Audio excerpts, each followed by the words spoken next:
نبی اکرم صلی اللہ علیہ وسلم رات کے اندر اٹھتے ہیں، کروٹیں بدل رہے ہیں، بستر پر آپ کو رات کی تاریکی میں نیند نہیں آ رہی ہے۔ آپ نے اپنی بیوی اماں عائشہ سے کچھ نہیں کہا، آپ نے اپنی بیوی عائشہ سے کچھ نہیں کہا، آپ نے دروازہ کھولا اور سیدھے گھر سے باہر نکل گئے۔ تھوڑی دور چلے تو آپ کو راستے سے چلتا ہوا ایک آدمی نظر آیا، کوئی آ رہا ہے۔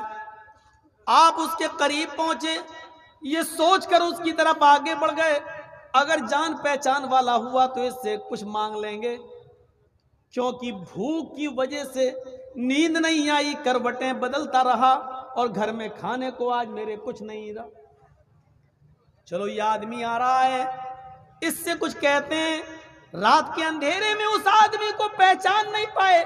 جب اللہ کے نبی اس کے قریب پہنچتے ہیں تو کیا دیکھتے ہیں کہ یہ آدمی کوئی اور نہیں ہے، یہ حضرت ابو بکر صدیق رضی اللہ تعالیٰ عنہ ہیں، جو رات کی تاریکی میں باہر نکلے ہیں۔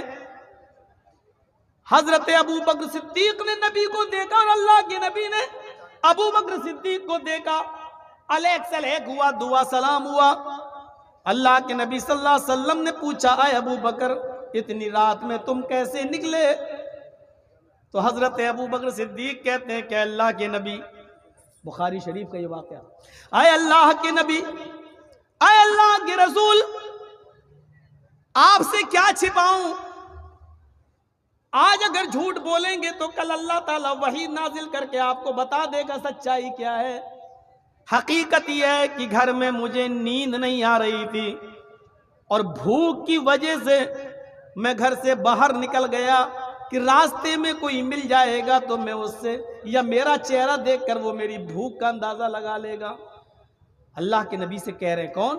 ابو بکر صدیق، اے اللہ کے رسول بھوک کی وجہ سے میں گھر سے باہر نکلا۔ اللہ کے نبی صلی اللہ علیہ وسلم نے کہا، اے ابو بکر اگر مجھ سے یہ امید رکھتے ہو کہ میں تمہارا چہرہ دیکھ کر اپنے گھر لے جاؤں گا اور تمہیں کھانا کھلا دوں گا تو یہ امید بالکل مت رکھنا، اس لیے کہ تمہارے نبی کو، تمہارے ساتھی کو، تمہارے اس خلیل کو، اس دوست کو، محمد رسول اللہ صلی اللہ علیہ وسلم کو بھی بھوک نے ہی گھر سے باہر نکالا ہے۔ جو حالت تمہاری ہے وہی حالت میری بھی ہے۔ جس بھوک کی وجہ سے تم گھر سے باہر نکلے ہو اسی بھوک کی وجہ سے میں بھی گھر سے باہر نکلا ہوں۔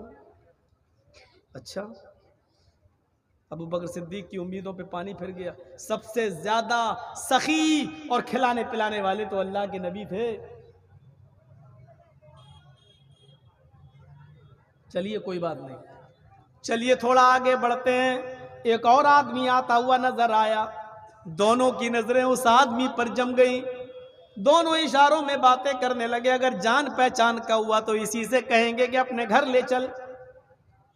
جب وہ آدمی قریب آتا ہے تو وہ کوئی اور نہیں تھا، وہ حضرت عمر فاروق رضی اللہ تعالیٰ عنہ تھے۔ علیک سلیک ہوا اور ان دونوں نے پوچھا، اے عمر اتنی رات میں اندھیرے میں اکیلے چلے آ رہے ہو، کیسے نکلنا ہوا، کہاں جانا؟ حضرت عمر فاروق بھی کہنے لگے، اللہ کے رسول جھوٹ بولنے سے کوئی فائدہ نہیں، سچائی ہی ہے کہ آج گھر میں کھانے کو کچھ نہیں مل سکا ہے، بھوک کی وجہ سے ہم گھر سے باہر نکلے ہیں، سوچا تھا کہ راستے میں کوئی مل جائے گا تو شاید ہماری حالت دیکھ کر وہ اپنے گھر لے جائے گا۔ اللہ کے نبی نے کہا، اے عمر تمہارے ساتھی ابو بکر کو بھی اسی بھوک نے گھر سے باہر نکالا اور تمہارے ساتھی محمد رسول اللہ کو بھی اسی بھوک نے گھر سے باہر نکالا اور تمہیں بھی بھوک نے گھر سے باہر نکالا۔ ہمارے پاس کچھ بھی نہیں ہے، اگر کسی ایک کے پاس ہوتا تو ضرور کھلاتے۔ چلو ایسا کرتے ہیں، اس رات میں مجھے ایک گھر معلوم ہے، آئیے اس گھر کی طرف چلتے ہیں۔ وہ گھر حضرت ابو الحیثم کا ہے، ابو الحیثم انصاری کا گھر ہے۔ چلیے ذرا ابو الحیثم کے گھر چلتے ہیں اور ان کے دروازے کو دستک دیتے ہیں۔ ان کے گھر میں اگر کھانے پینے کو کچھ ہوگا تو وہ ضرور کھلا دیں گے۔ یہ تینوں لوگ، حضرت محمد رسول اللہ اور ابو بکر اور حضرت عمر، یہ تینوں لوگ ایک صحابی کے گھر جاتے ہیں، ان صحابی کا نام میں بتا چکا ہوں، ابو الحیثم انصاری۔ دروازے کو دستک دیتے ہیں، ان کے گھر کی کنڈی کھٹکھٹاتے ہیں، ان کے گھر کو دستک دیتے ہیں۔ ابو الحیثم دروازے پر آتے ہیں، اتنی رات میں کون آ سکتا ہے میرے گھر میں؟ آج تک تو رات کے اس اندھیرے میں تو کوئی آیا نہیں، ضرور کوئی ضرورت مندی ہوگا، کوئی پریشان حال ہوگا، چلیں چل کے دیکھتے ہیں۔ جیسی دروازہ کھولا تو کیا دیکھتے ہیں کہ دروازے پر اس کائنات کی سب سے بڑی ہستی کھڑی ہے، جناب محمد رسول اللہ صلی اللہ علیہ وسلم کھڑے ہیں، ابو بکر ہیں، حضرت عمر ہیں۔ مرحبا مرحبا، موسٹ ویلکم، آپ کا آنا مبارک ہو۔ اتنی رات میں اتنے اچھے مہمان، اور وہ بھی ہمارے گھر میں، آئیے تشریف لائیے۔ اے اللہ کے نبی صلی اللہ علیہ وسلم، باہر مت کھڑے رہیے، آپ اندر آئیے اور اپنے دونوں ساتھیوں کو لے کر اندر آ جاؤ۔ اتنی رات میں ایمانداری کے ساتھ بتائیے، ہمارے اور آپ کے گھر میں کوئی آ جائے تو کیسا لگے گا؟ ویسے آج کل تو کوئی آ ہی نہیں سکتا ہے، آئے گا تو فون آن کر کے آئے گا، موبائل آپ کو اطلاع کر کے ہی آئے گا، اچانک نہیں۔ وہاں تو موبائل کا زمانہ ہی نہیں ہے، ٹیلی فون کا زمانہ ہی نہیں ہے، اور اچانک پہنچ گئے، اور پیشانی پہ شکن نہیں آ رہی میزبان کے۔ ابو الحیثم، اتنے اچھے مہمان اتنی رات میں، وہ بھی ہمارے گھر، اندر آئیے۔ بخاری کے اندر یہ واقعہ، دروازہ کھولا، اندر آئیے۔ بتائیے، اندر جاتے ہیں، پانی لاتے ہیں، پیجئے۔ کیا بات ہوئی، کیسے آنا ہوا اللہ کے رسول اتنی رات میں؟ بتائیے، ہم بستر لگاتے ہیں، آپ آرام کریے، سوئیے، کہ نہیں؟ اے ابو الحیثم، تکلف کی کوئی ضرورت نہیں ہے، بس اتنا بتا دو، تمہارے گھر میں اگر رات کا بچہ کھچا کچھ ہو تو بتا دو۔ رات کی اس تاریکی میں مجھے بھی بھوک نے گھر سے باہر نکالا، اور ابو بکر کو بھی، اور ان کے ساتھی حضرت عمر کو بھی۔ ہم تینوں بھوک سے نڈالے آئے ہیں، اور یہ امید سے آئیں کہ تمہارے گھر میں رات کا کچھ بچا ہوا ہو تو دے دو، ہم اللہ سے خیر و برکت کی دعا کریں گے اور اللہ اسی میں برکت دے گا۔ ابو الحیثم مسکراتے ہوئے کہتے ہیں، اے اللہ کے نبی، رات کا بچا ہوا تو کچھ نہیں ہے، رات کا بچا ہوا تو کچھ نہیں ہے، لیکن ہم اتنے بزدل بھی نہیں ہیں کہ گھر میں آئے ہوئے مہمانوں کے لیے کچھ انتظام نہ کر سکیں۔ بیٹھیے آپ، ابھی آپ کے لیے انتظام ہوتا ہے۔ اللہ کے نبی کو پتہ بھی نہیں۔ ابو الحیثم اندر جاتے ہیں، کچھ کچی اور پکی اور بیج کی ہر قسم کی کھجوریں رکھی ہوئی تھی، مٹی کے ایک پیالے میں وہ اٹھا کے لے آئے اور کہنے لگے، اے اللہ کے نبی، تب تک آپ یہ کھجور کھائیے، آپ کے دونوں ساتھی ہیں، آپ لوگ کھجوریں کھائیے، میں ابھی آپ کے لیے کھانے کا انتظام کر دیتا ہوں۔ اندر جاتے ہیں اور اپنی ایک بکری کا بچہ، جس کی عمر تقریباً 1 سال کی تھی، یعنی قربانی کے لائق ہو چکا تھا، تقریباً 1 سال کا بکری کا بچہ، بکری بھی تھی، اس کا بچہ 1 سال کا، اس بکری کے بچے کو انہوں نے پکڑا۔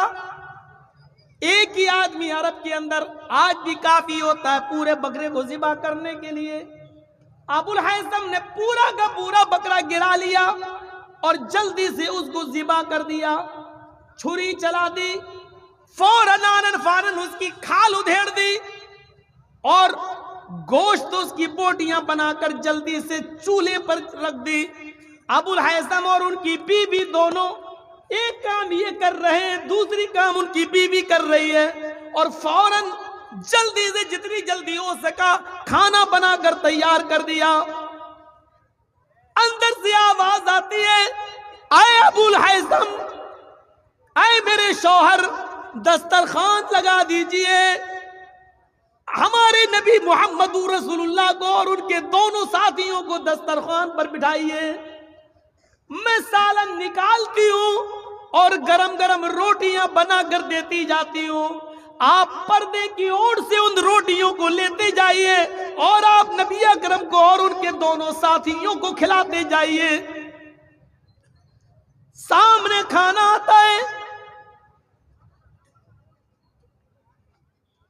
دیسی مرغا مانگ مانگ کے کھانے والوں، میزبان پر مصیبتیں بننے والوں، فون پر کہنے والوں کہ ہم آ رہے ہیں، دیسی مرغا کاٹ کے رکھنا، بنا کے رکھنا، چاہے وہ آپ ہوں یا ہم جیسے مولوی، اپنے گریبانوں میں جھانک کر دیکھیں اس واقعے کی روشنی میں جو صحیح بخاری کے اندر درج ہے، اطلاع اور دیتے ہیں کہ آ رہے ہیں، دیسی مرغا کاٹ کے رکھنا، بنا کے رکھنا، آج تمہارے یہاں سے گزریں گے، کھا کے جائیں گے۔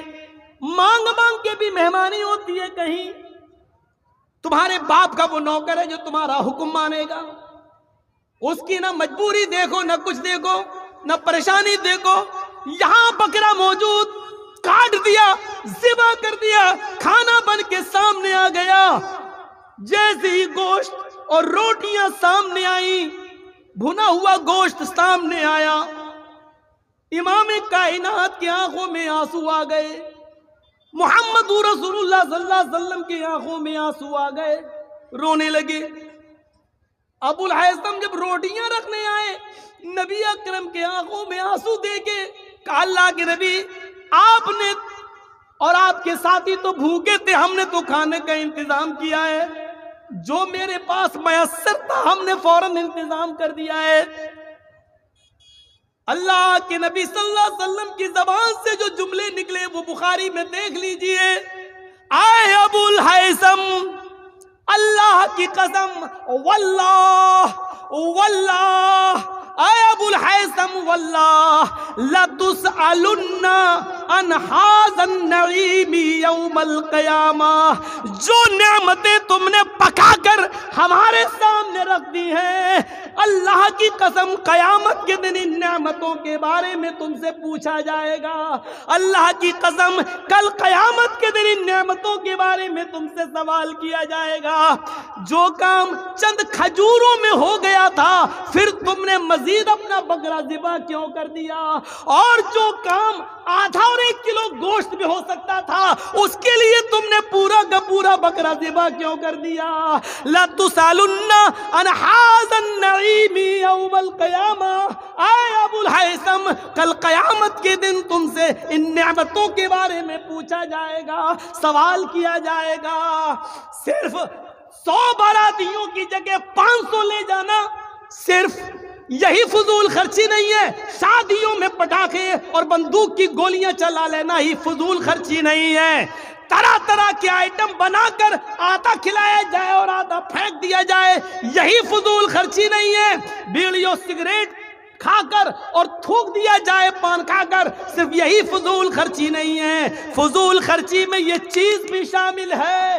سنو، اس نے مہمان نوازی کی تھی، جناب محمد رسول اللہ کی حیثیت کے مطابق مہمان نوازی کی تھی، لیکن نبی اکرم نے ان کو بھی یہ کہہ دیا، یہی وہ نعمتیں جو تم نے میرے سامنے پیش کی، اے ابو الہیثم، کل قیامت کے دن تم سے ان نعمتوں کے بارے میں سوال کیا جائے گا۔ کیسے لگ رہے ہیں اس واقعے کی روشنی میں ہم اور آپ؟ اب آپ کے ذہن میں سوال ہوگا، کیا کسی کو اچھا سے اچھا کھلانا بھی برا ہے؟ نہیں۔ پھر میں کہوں گا کہ اگر آپ کے گھر میں مہمان آیا ہوا ہے اور آپ جانتے ہیں 2 مہمان ہے، مزید آدھا کلو گوشت میں کام چل جائے گا، تو پھر آپ آدھا کلو بکرا لائیں، آدھا کلو مچھلی لائیں، آدھا کلو پنیر لائیں، آدھا کلو دیسی لائیں، آدھا کلو، آپ اپنی بڑائی دکھا، دیکھو میں نے اتنے آئٹم آپ کے لیے بنا کے رکھ دیے۔ یہ فضول خرچی ہے جو جائز نہیں ہے، جو اس پر سوال ہوگا، حساب و کتاب ہوگا۔ اچھے کام پر بھی زیادہ خرچ کرنے سے منع کیا ہے شریعت۔ اب تو مدرسے والے سوچ رہے ہوں گے، تو مولانا کہہ رہا زیادہ خرچ کرنا، تو مدرسے میں جو 100 دے رہے ہوں گے وہ بھی نہیں دیں گے بیچارے، وہ کہیں گے ہم کیوں زیادہ خرچ کریں۔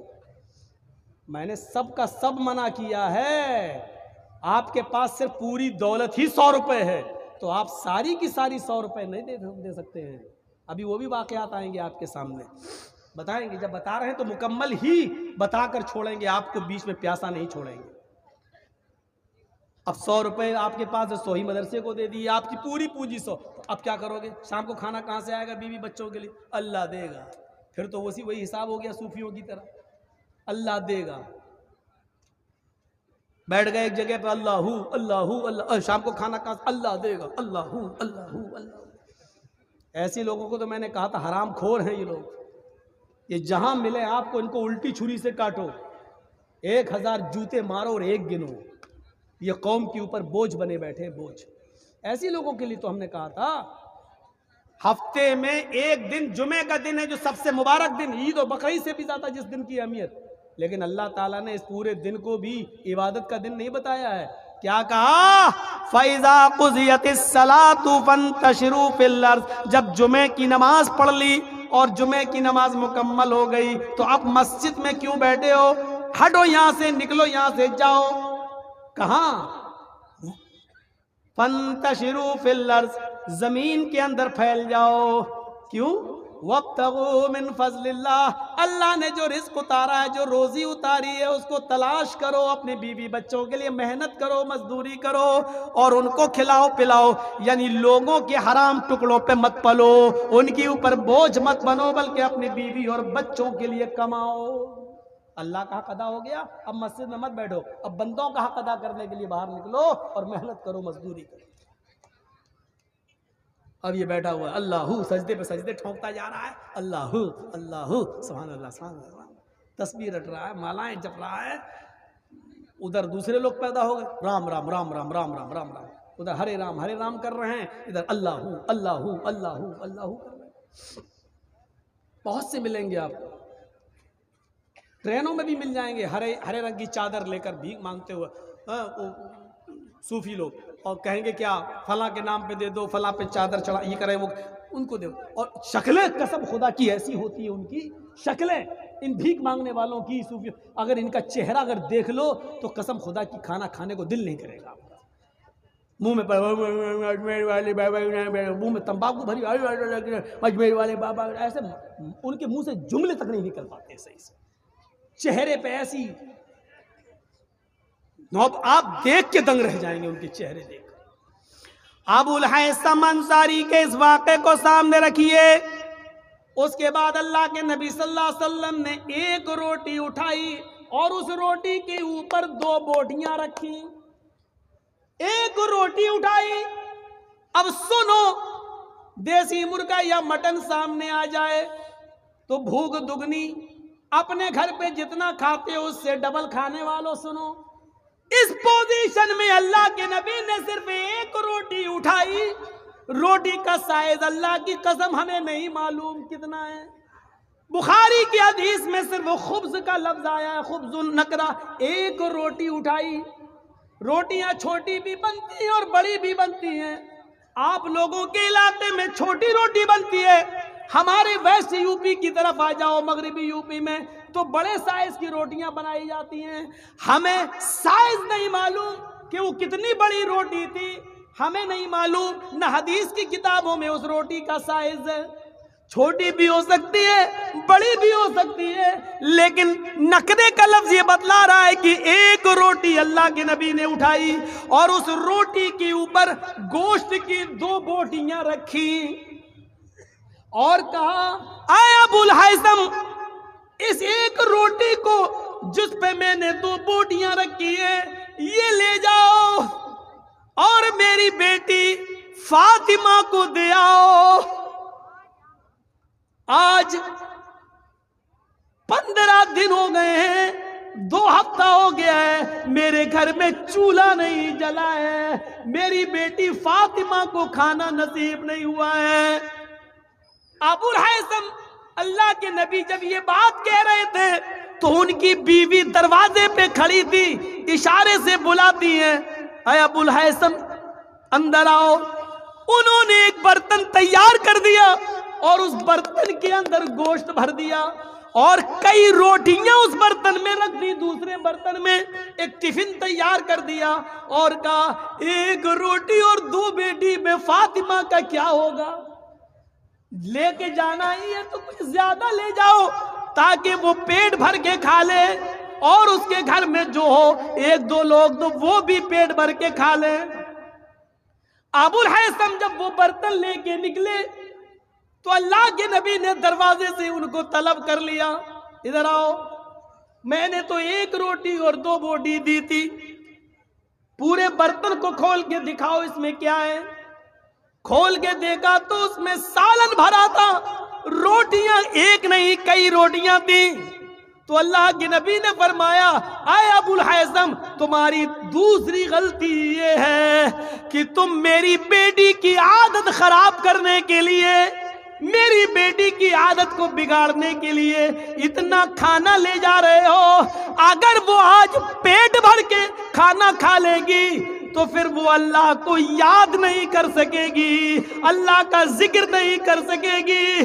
کھانے کے لیے اتنی ضرورت ہے جتنے میں انسان زندہ رہے اور اپنے رب کا شکر ادا کرتا رہے۔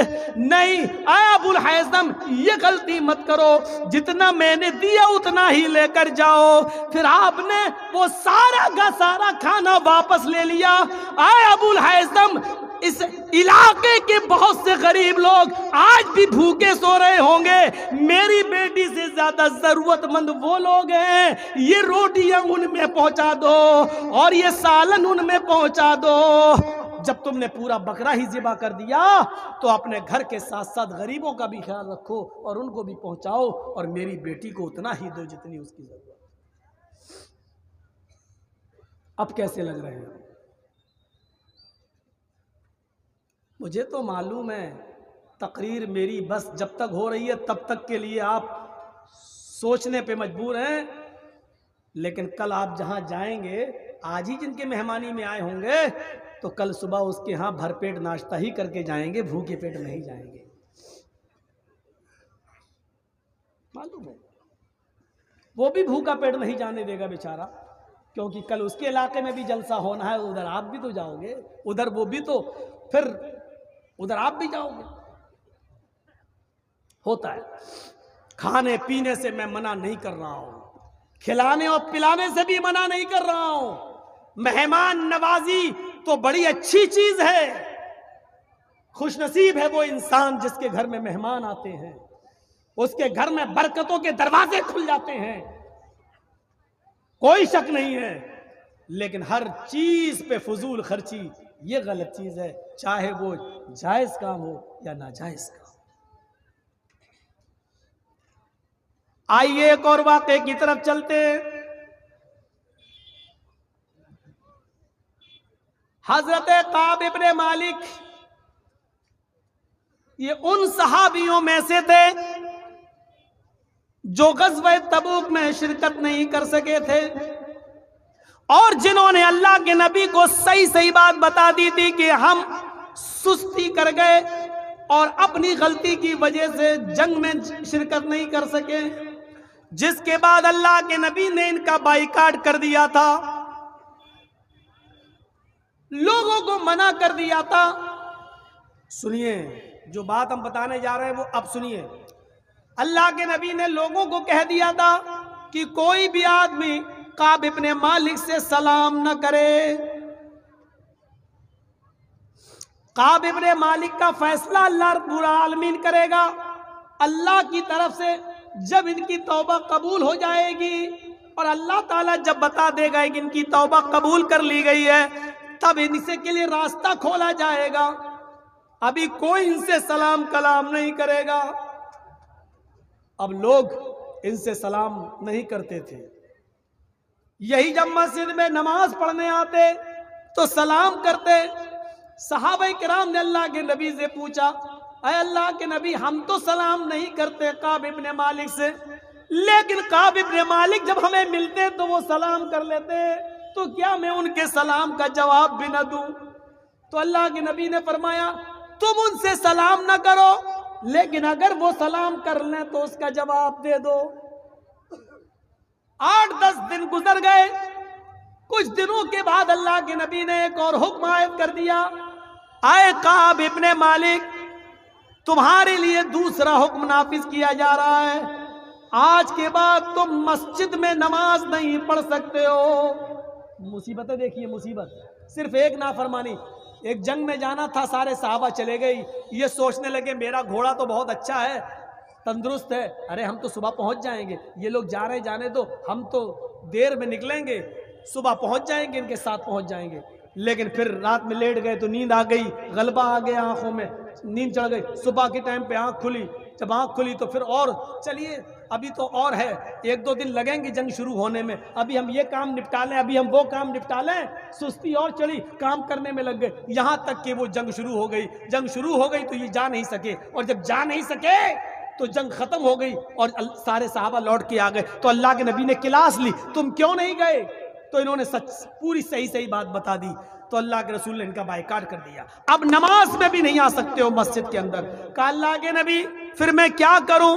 کہا اپنے گھر میں تم نماز پڑھو گے، مسجد میں نماز پڑھنے کے لیے تمہارے دروازے بند، اللہ رب العالمین نے تمہارے لیے یہی حکم نافذ کیا ہے۔ کعب ابن مالک کہتے ہیں کہ جب میں بازار کی طرف جایا کرتا تھا، لوگ مجھے سلام نہیں کرتے تھے، میں ہی سلام کرتا تھا، میں ان سے پوچھتا تھا کیا اللہ کے رسول صلی اللہ علیہ وسلم نے میرے بارے میں اور کوئی حکم دیا؟ تو لوگ ہمیں اس کا جواب نہیں دیتے تھے اور مجھے سلام کا جواب دے کر نکل جایا کرتے تھے، کوئی بھی آدمی مجھ سے بات نہیں کرتا تھا۔ اس حال میں کئی دن گزر گئے۔ کعب ابن مالک کہتے ہیں میں کافی بزرگ ہو چکا تھا، یہاں پر ایک حکم اور نافذ ہوتا ہے، اے کعب ابن مالک، 1 مہینہ جب گزر گیا تو حکم نافذ ہوتا ہے، اے کعب ابن مالک آپ اپنی بیوی سے دور ہو جائیں، یہ حکم نافذ ہو رہا ہے، آپ کو ایک اور سزا دی جا رہی ہے، آپ کو آج کے بعد آپ اپنی بیوی سے مل نہیں سکتے۔ کعب ابن مالک نے کہا اے اللہ کے نبی بیوی سے مل نہیں سکتے، اس کا مطلب کیا ہے؟ کیا میں اس کو طلاق دے دوں؟ اللہ کے نبی نے کہا نہیں، طلاق نہیں، طلاق دینے کے لیے حکم نہیں دیا جا رہا ہے، آپ ان سے دور رہیں گے، ان سے بیوی والی خدمت نہیں لے سکتے، یعنی اپنی بیوی سے مجامعت صحبت نہیں کر سکتے، اس کے ساتھ ہم بستری کرنے سے روکا جا رہا ہے۔ کعب ابن مالک کہتے ہیں میری بیوی ایک جگہ تو جنگ میں جا نہیں سکا، یہاں ہم بستری سے بھی روک دیا گیا، کہیں میرے اوپر شہوت کا غلبہ ہو گیا اور مجھے تمہاری ضرورت پڑ گئی تو نبی اکرم کی یہ بھی نافرمانی میں نہ کر بیٹھوں اور تم سے ہم بستری نہ کر لوں، اس لیے بہتر ہے کہ تم اپنے مائکے چلی جاؤ، نہ تم یہاں رہو گی نہ میرا دل تمہاری طرف مائل ہوگا۔ اپنی بیوی کو وہ اپنے سسرال اس کے مائکے بھیج دیتے ہیں۔ اس حال میں 50 دن گزر جاتے ہیں، کعب ابن مالک اسی جگہ بیٹھے رہتے ہیں اور نماز پڑھتے ہیں، بازار جا نہیں رہے ہیں، اس لیے کہ لوگ ان سے بات ہی نہیں کرتے، ہر دن انتظار کر رہے ہیں شاید میرے لیے اللہ کی طرف سے کوئی حکم نافذ ہو جائے۔ کبھی سوچتے کہ میں خودکشی کر لوں، مجھے اس دنیا میں جینے کا حق نہیں ہے، یا اللہ میں نے کتنا غلط کام کر دیا، ایک جنگ میں ہم نہیں جا سکے اور مجھے اتنی مصیبتوں سے گزرنا پڑا، ساری مصیبتیں برداشت کرتے گئے، سب کچھ گوارا کرتے گئے۔ جب 50 دن مکمل گزر گئے، فجر کی نماز مسجد میں ہو رہی تھی اور کعب ابن مالک اپنے گھر پہ نماز پڑھ رہے تھے۔ نماز پڑھنے کے بعد اپنے گھر کی چھت پہ چلے گئے کعب ابن مالک اور صبح کی ٹھنڈی ٹھنڈی ہوا میں بیٹھ جاتے ہیں اور فضا کا معائنہ کرنے لگتے ہیں۔ ہوا چل رہی ہے ٹھنڈی ٹھنڈی اور فضا کا معائنہ کر رہے ہیں، کیا دیکھتے ہیں سورج نکلنے کے قریب ہے اور کوئی آدمی، کوئی صحابی رسول نبی کی مسجد نبی سے نکل کر میرے گھر کی طرف آ رہا ہے۔ تھوڑی دیر کے بعد وہ میرے گھر کے دروازے کے نیچے کھڑا ہوتا ہے، کہتا ہے کعب ابن مالک کہاں ہے؟ کعب کہاں ہے؟ کعب کہاں ہے؟ میرے اوپر سے آواز دی، کیا ہوا؟ میں یہاں ہوں۔ اے کعب ابن مالک، اللہ تعالیٰ نے تمہاری توبہ کو قبول کر لیا ہے، تمہاری توبہ قبول کر لی ہے۔ جناب محمد رسول اللہ صلی اللہ علیہ وسلم نے فرمایا ہے کعب سے کہہ دو کہ وہ اپنی بیوی کو بلا سکتے ہیں، مسجد میں آ سکتے ہیں اور لوگوں سے دعا سلام کر سکتے ہیں۔ اللہ تعالیٰ نے ان کی توبہ کو قبول کر لیا۔ کعب ابن مالک آتے ہیں، جو چیز میں بتانا چاہتا ہوں اس کو غور سے سننا۔ کعب ابن مالک آتے ہیں، اوپر کی چھت سے نکلتے ہیں، نیچے زمین پر اترتے ہیں، کہتے ہیں میں تیزی سے مسجد نبوی کی طرف بھاگا، یہ خوشخبری میں جناب محمد رسول اللہ سے سنوں۔ جیسے ہی میں مسجد نبوی میں جاتا ہوں، صحابہ کرام میرا سواگت کر رہے ہیں، انہوں نے مجھے راستہ دے دیا، سب میری طرف دوڑ پڑے۔ اے کعب ابن مالک مبارک ہو، اللہ نے تمہاری توبہ قبول کر لی۔ اور میں ایک ہی بات کہتا جا رہا ہوں، مجھے یہ بات اللہ کے رسول سے سننی ہے۔ جیسے ہی ان کی نظر نبی اکرم کے چہرے پر پڑتی ہے، اللہ کے نبی کہتے ہیں آئے کعب، یہ لوگ ٹھیک کہہ رہے ہیں، ابھی ابھی جبریل نے مجھے آ کر بتا دیا ہے کہ اللہ تعالیٰ نے کعب ابن مالک کی توبہ کو قبول کر لیا ہے، تم اپنی بیوی کو بلا سکتے ہو، آج کے بعد مسجد میں آ سکتے ہو، لوگوں سے دعا اور سلام کر سکتے ہو۔ کعب ابن مالک نے اللہ کے نبی کا ہاتھ پکڑا، اس کو چوما، نبی کی پیشانی کا بوسہ لیا، گلے لگے اور فرمایا اے اللہ کے رسول، آج آپ نے مجھے میری کھوئی ہوئی زندگی دوبارہ لوٹا دی، آج آپ نے میرے لیے جینے کا ایک دوسرا موقع دے دیا، اللہ نے میری توبہ قبول کر لی۔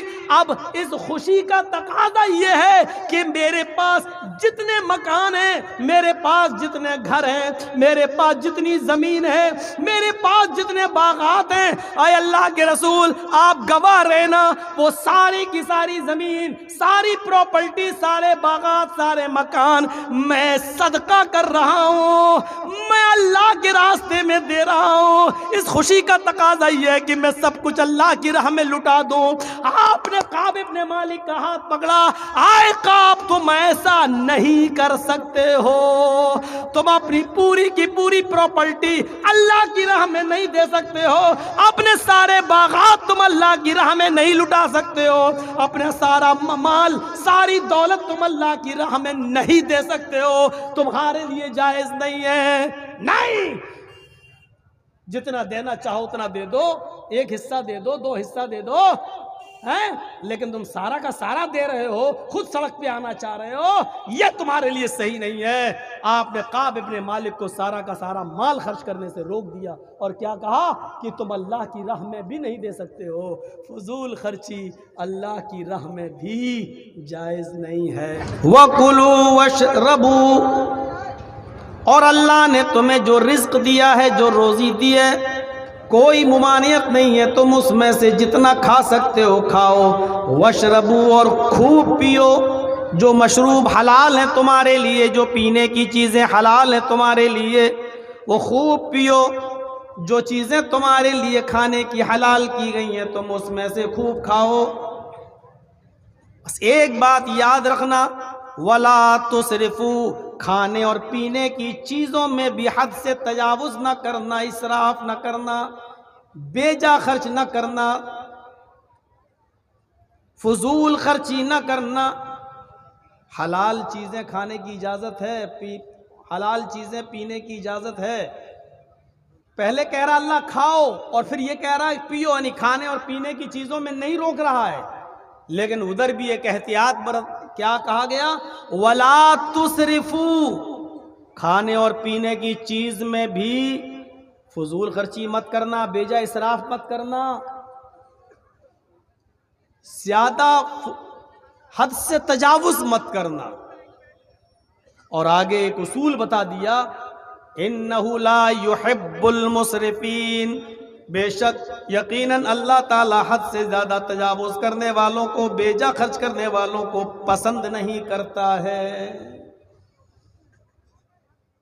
گوشت کھانے سے نہیں روکا ہے، کھاؤ،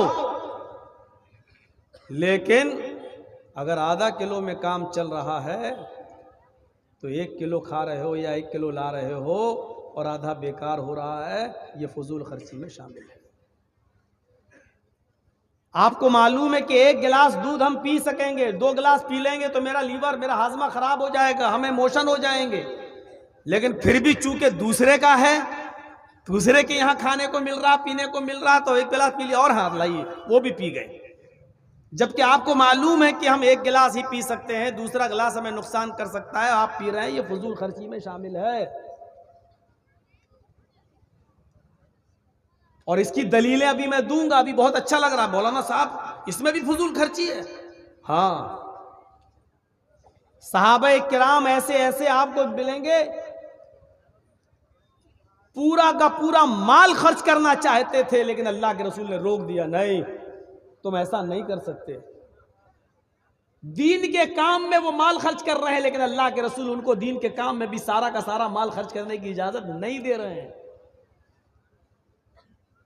بس تھوڑا سا صبر کریے اور پھر دیکھیے، جب دین کے کام میں آپ حد سے زیادہ تجاوز نہیں کر سکتے ہیں تو پھر سوچئے گا شادی میں، بیاہ میں، بیڑی سگریٹ میں، پان تمباکو میں، شراب نوشی میں، اپنے بیٹے اور بیٹیوں کی شادی میں ہم حد سے زیادہ آگے بڑھ جاتے ہیں۔ باراتیوں کے لے جانے اور لانے اور لے جانے میں، اور باراتیوں کو کھانا کھلانے میں، 1 سے زیادہ کھانا پکوان 20 آئٹم بنانے میں ہم کہاں خرچ کر سکتے ہیں، جب دینی کام میں حد سے آگے بڑھنا جائز نہیں ہے۔ ایک لمٹ متعین کی،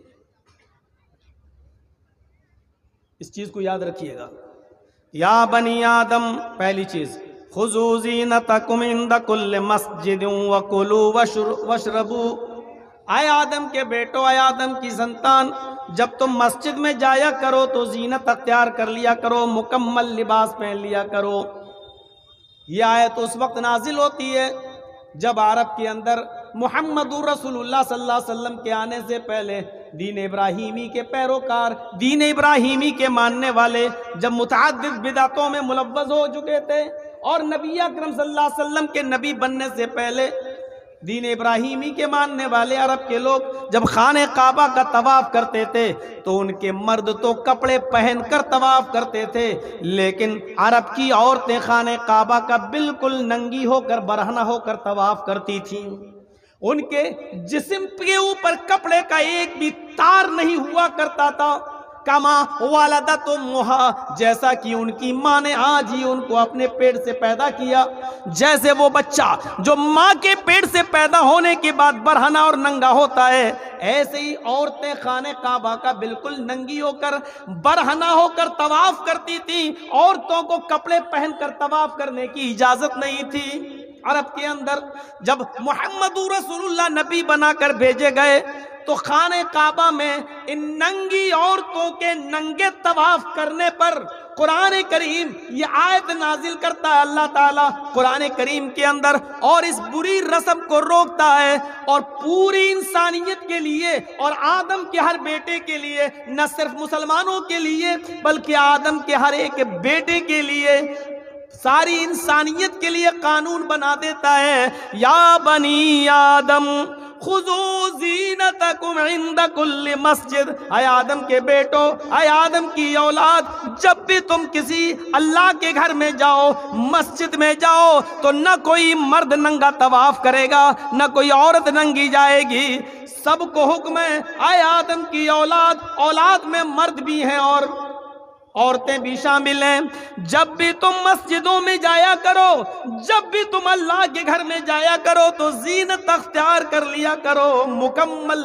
کپڑا پہن لیا کرو، مکمل لباس پہن لیا کرو، لباس میں کنجوسی نہیں، مکمل لباس پہنا کرو۔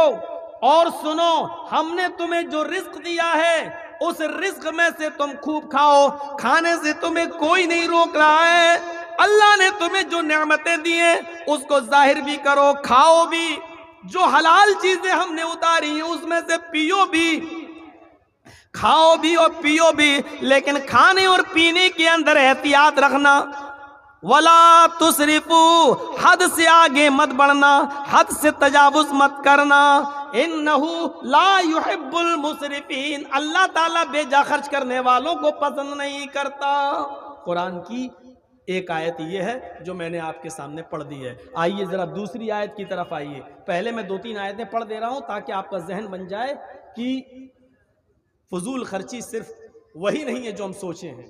آئیے ایک دوسری چیز اللہ دوسری جگہ فرماتا ہے قرآن میں. حافظوں سے پوچھئے گا قرآن میں یہ آیت کہاں ہے.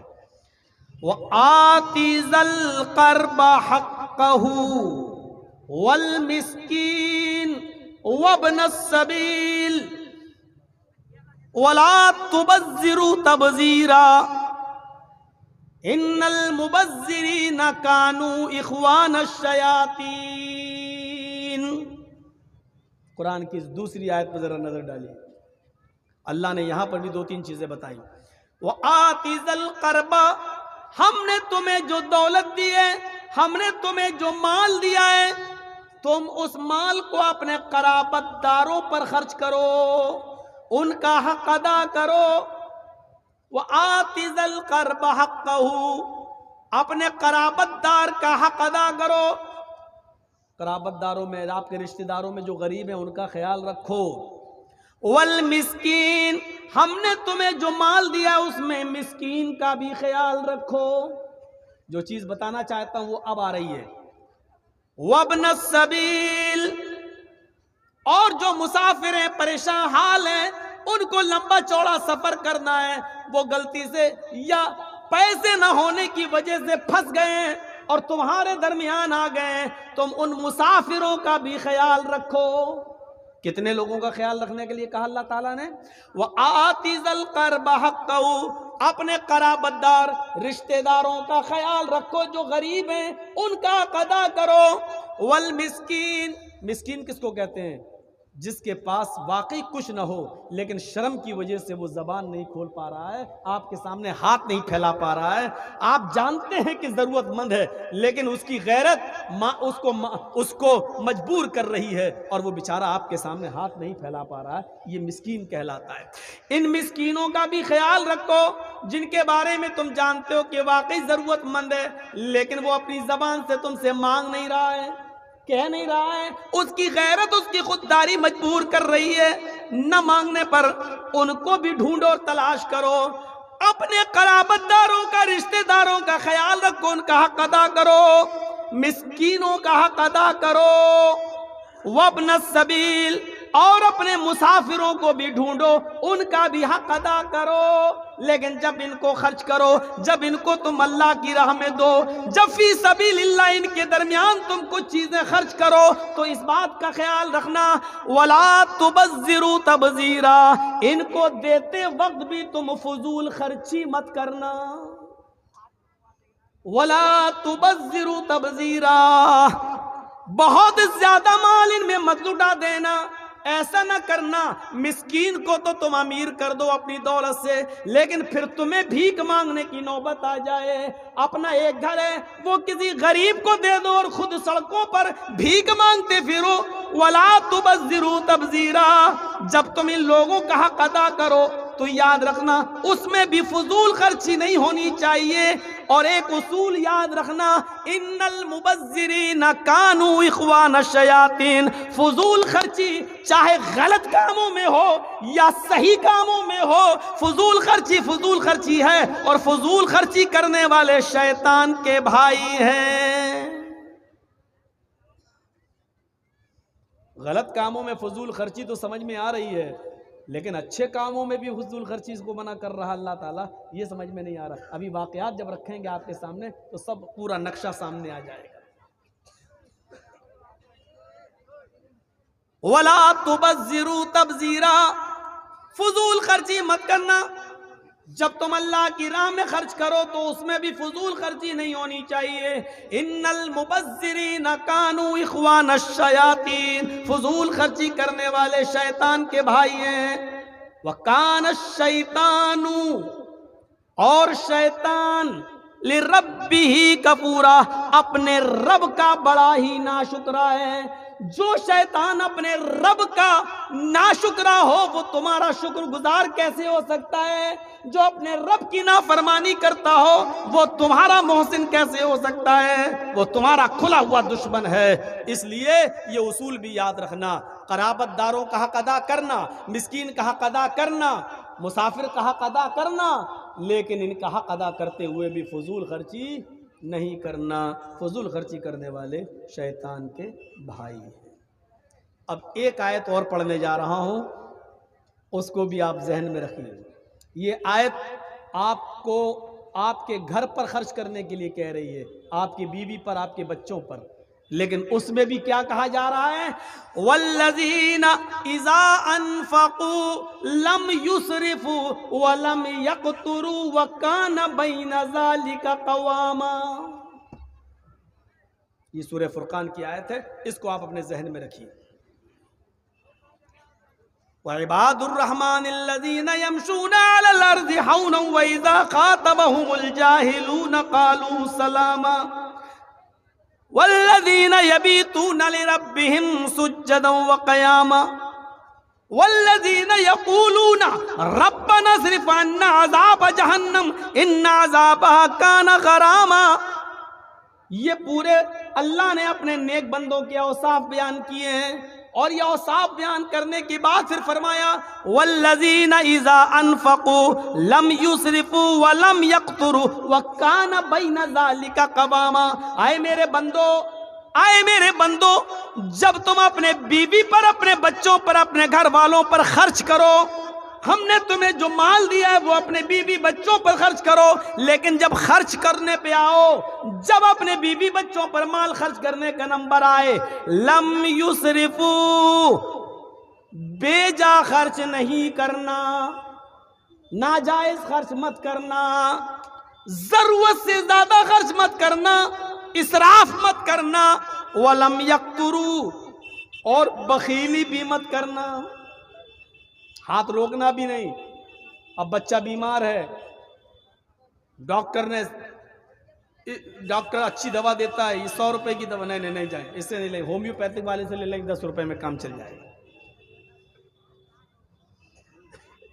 عید و بقرعید کا موقع ہے، بچے بھی آپ کے نئے کپڑا پہننا چاہتے ہیں، آپ کی بیوی بھی نیا کپڑا پہننا چاہ رہی ہے اور آپ کے پاس ہے، تو آپ اپنی بیوی کو کپڑا دلائیے، آپ جو خود پہنو وہ اپنی بیوی کو بھی پہناؤ، اپنے بچوں کو بھی پہناؤ، لیکن ایسا نہیں ہونا چاہیے کہ آپ کی گنجائش ہے 500 روپے کا کپڑا لانے کی، لیکن آپ اپنی بیوی کی فرمائش کو پورا کرنے کے لیے اپنی گنجائش اور اپنی حد سے پار کر کے اس کو 1500 روپے کا سوٹ دلانے چاہیے۔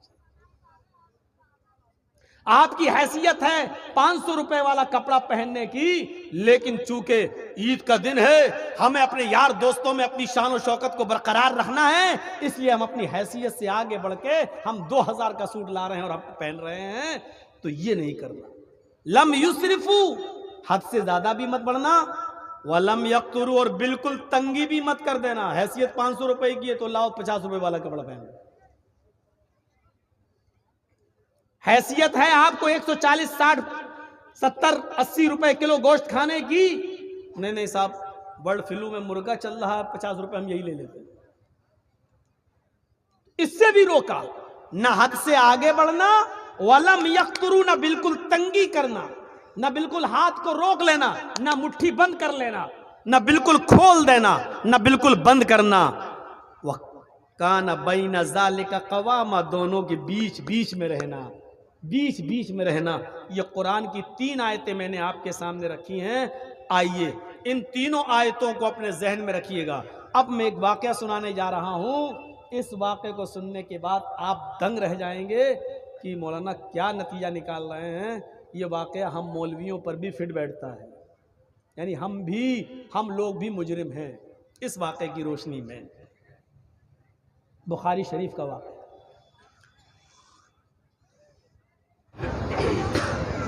بہت دیر تک آپ بیٹھے ہیں، تھوڑا اور بیٹھیے اور اللہ ہمارے بیٹھنے کو قبول فرمائے۔ جو باتیں کہی گئی ہیں اور کہی جا رہی ہیں، اللہ کہنے والوں کو اور سننے والوں کو عمل کی پوری توفیق عطا فرمائے۔ ایک موضوع میں اٹھا رہا ہوں آج،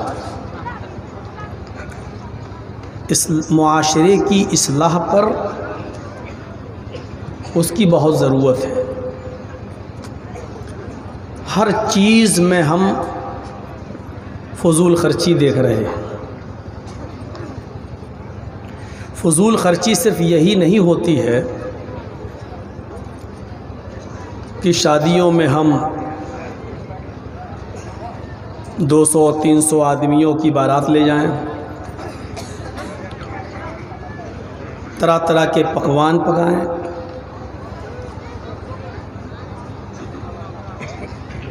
باراتوں میں پیسہ خرچ کریں، پٹاخوں میں پیسہ خرچ کریں۔ صرف فضول خرچی یہی نہیں ہوتی۔ اگر آپ کے جلسے میں 1 یا 2 مائک سے کام چل سکتا ہے، پھر بھی آپ 10 مائک لگاتے ہیں، تو یہ بھی فضول خرچی میں شامل ہے۔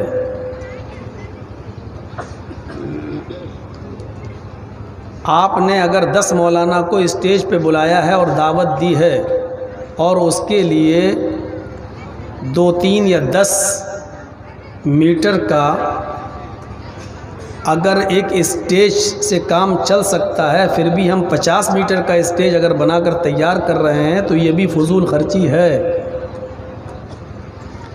گھر میں پانی کا گلاس موجود ہے، اس کے باوجود ہم باہر سے دوسرے پلاسٹک کے گلاس خرید کے لائیں اور ایک بار اس میں پانی پی کر اس کو پھینک دیا جائے،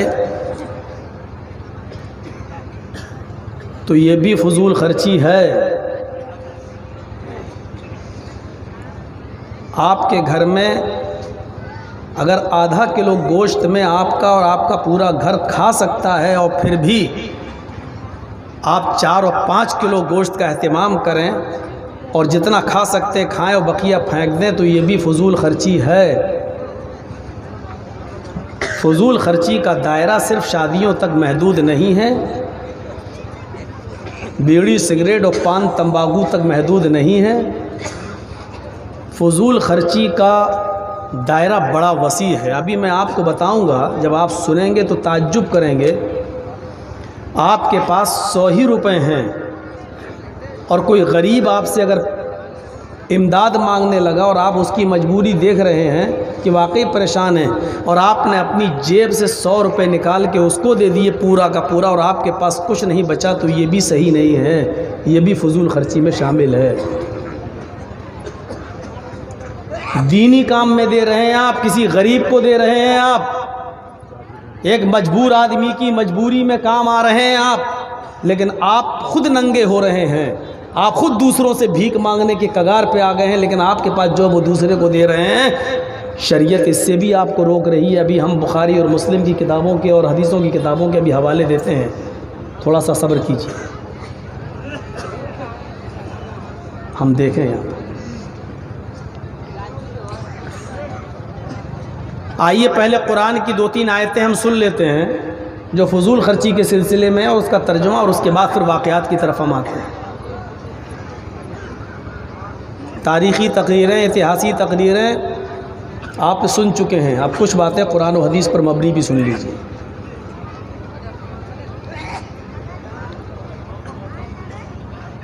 پہلی آیت وہ ہے جو میں نے خطبہ مسنونہ کے بعد پڑھی ہے، اس آیت کے ایک ایک لفظ کو پہلے غور سے سنیے۔ یا بنی آدم خذوا زینتکم عند کل مسجد وکلوا واشربوا ولا تسرفوا انہ لا يحب المسرفین۔ قرآن کریم کی آیت ہے۔ اے آدم کے بیٹو، اے آدم کی اولاد، اے آدم کی سنتان، جب بھی تم مسجد کے اندر جاؤ تو مسجد میں جاتے وقت تم زینت اختیار کر لیا کرو، مکمل کپڑے پہن لیا کرو، خوبصورت ڈریس پہن لیا کرو، اچھی زینت اختیار کر لیا کرو۔ وَمَن يُضْلِلْهُ فَلَا هَادِيَ لَهُ وَأَشْهَدُ أَن لَّا إِلَٰهَ إِلَّا اللَّهُ وَحْدَهُ لَا شَرِيكَ لَهُ وأشهد أن محمدًا عبده ورسوله أما بعد فإن خير الحديث كتاب الله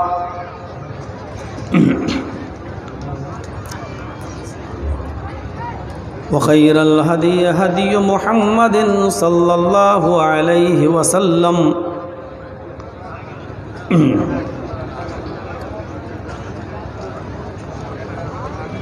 وشر الأمور محدثاتها وكل محدثة بدعة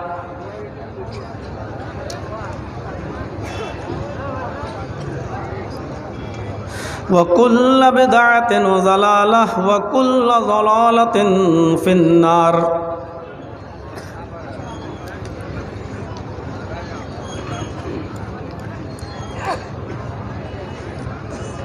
أعوذ بالله من الشيطان الرجيم. بسم الله الرحمن الرحيم.